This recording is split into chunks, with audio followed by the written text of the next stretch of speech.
Glória a Deus. Meus irmãos, a paz do Senhor.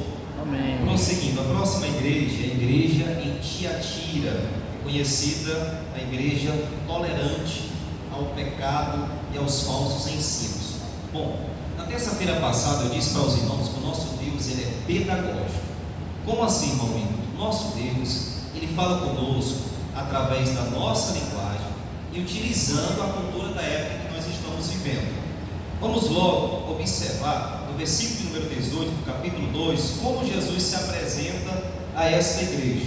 Ele diz assim: e ao anjo da igreja de Tiatira escreve: isto diz o Filho de Deus, que tem os olhos como chama de fogo e os pés semelhantes ao latão reluzente. Por que Jesus se apresenta assim? Porque o contexto da igreja de Tiatira, em primeiro lugar, era uma igreja em que a idolatria predominava naquele ambiente. Eles tinham como seu principal deus o deus Apolo, que dentro da mitologia grega era filho de Zeus. Então era a principal divindade adorada naquele ambiente, dentre outras, mas era a principal. Então na cabeça dos habitantes de Tiatira, o filho de Deus era Apolo. Mas Jesus se manifesta nessa igreja para demonstrar que o filho de Deus, que o verdadeiro Deus, não era Apolo e nem Zeus, mas era ele, nosso Senhor e Salvador, Jesus Cristo. Além disso, ele diz que é aquele que tem os olhos como chama de fogo e os pés semelhantes ao latão reluzente. Como Tiatira era uma igreja pecaminosa e o fogo, ele faz duas coisas, tanto purifica como estabelece juízo, então Jesus se apresenta assim. E como a igreja de Tiatira também havia muito metalúrgico e pessoa ligada à mineração, ele se apresenta como aquele que tem os pés como latão reluzente na fornalha. Muito bem, quais eram as características boas, positivas dessa igreja? Em primeiro lugar, ela tinha amor, ela tinha fé, serviço e perseverança. Diferente da igreja em Éfeso, que faltava o primeiro amor, em Tiatira não faltava. Mas também diferente de Éfeso, enquanto Éfeso defendia os bons ensinos, mas faltava amor, Tiatira já era diferente. Tinha amor e fervor, mas tolerava os falsos ensinos. Era uma igreja fervorosa, ativa, envolvida na sua comunidade, mas era tolerante a qualquer ensino errado que adentrava dentro da igreja.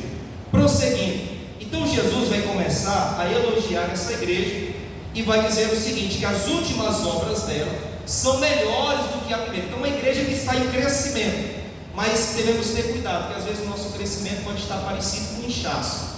Às vezes as nossas obras de hoje são melhores do que antes, mas esse nosso fervor e esse nosso desejo de abraçar todo mundo e qualquer tipo de coisa acaba trazendo ensinos errados dentro da igreja. Jesus vai dizer: tenho porém contra ti, que toleras a Jezabel, mulher que se diz profetiza, ensina e engana os meus servos, para que se prostituem como dos sacrifícios da idolatria. O nome daquela personagem não era Jezabel. Jezabel era um codinome para demonstrar que, assim como Jezabel do Antigo Testamento foi usada pelo diabo para afastar o povo de Deus, promover idolatria, perseguir os servos fiéis, uma mulher que se dizia profetiza se levanta daquele ambiente e é do meio da igreja que ela aparece e decide enganar alguns irmãos. Então o pecado e o problema da igreja de Tiatira não era de fora para dentro, é de dentro para fora. Aí Jesus vai continuar dizendo: eu vos digo que ferirei à morte os seus filhos, todas as igrejas saberão que eu sou o Senhor, que sonda a mente e os corações. Ele vai começar a detalhar como ele vai tratar com essa igreja. Mas os servos fiéis, no versículo 25, eu vos digo que aos restantes que estão em Tiatira, e todos quanto não têm esta doutrina e não conheceram, como dizem as profundezas de Satanás, outra carga não vos porém. Isso aqui é lindo, porque ele está remetendo ao tempo do Antigo Testamento, que assim como Elias achava que todos tinham se prostrado a Baal, Deus olha para Elias e diz assim: não, Elias, ainda tem 7.000 que não se dobrou a Baal. Então, por mais que naquela igreja houvesse pessoas seguindo essa doutrina, essa falsa profetisa de Jezabel, esse codinome, Deus também vai dizer através da pessoa de Jesus: olha, aos restantes que estão em Tiatira, aos 7.000 que não se dobraram. Lá no Antigo Testamento, eu quero dizer para vocês, o de vocês está guardado, está protegido. Eu não vou colocar carga pesada sobre vocês, aleluia.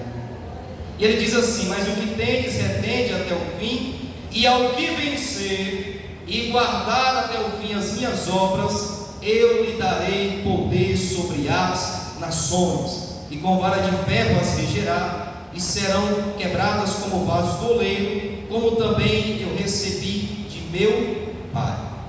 Isso aqui significa que um dia nós teremos a promessa de reinar com Cristo.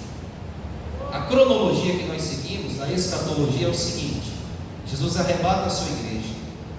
No céu nós participamos do tribunal de Cristo e das bodas do Cordeiro. Aqui na terra, para quem ficar, vai enfrentar a grande tribulação. Após esse período tribulacional, Jesus retorna com a sua igreja em glória. E ao retornar com a sua igreja em glória, ele derrota o anticristo, o falso profeta, e prende Satanás por 1000 anos. E nesse período de 1000 anos vai cumprir aquelas profecias que os judeus tanto aguardam, do Messias ungido reinando sobre eles. E quem vai estar junto desse reinado? Quem vai estar ao lado do rei? A esposa do rei, a sua igreja, a sua noiva, a sua esposa, que seremos nós para a glória do seu nome, aleluia.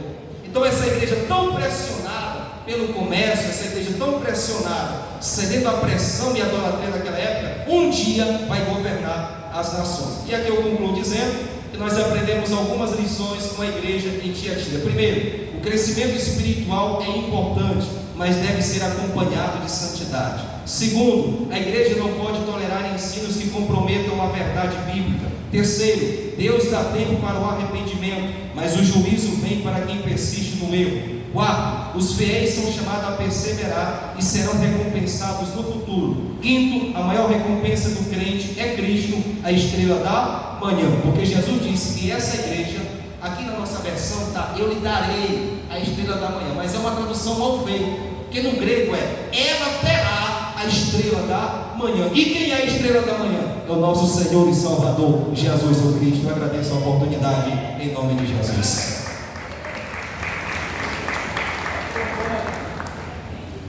Pastor, vencido. Bora para frente, quem é o próximo? Tá bom assim? Tá bom assim? Tá bom assim? Bora lá. Quem é o próximo?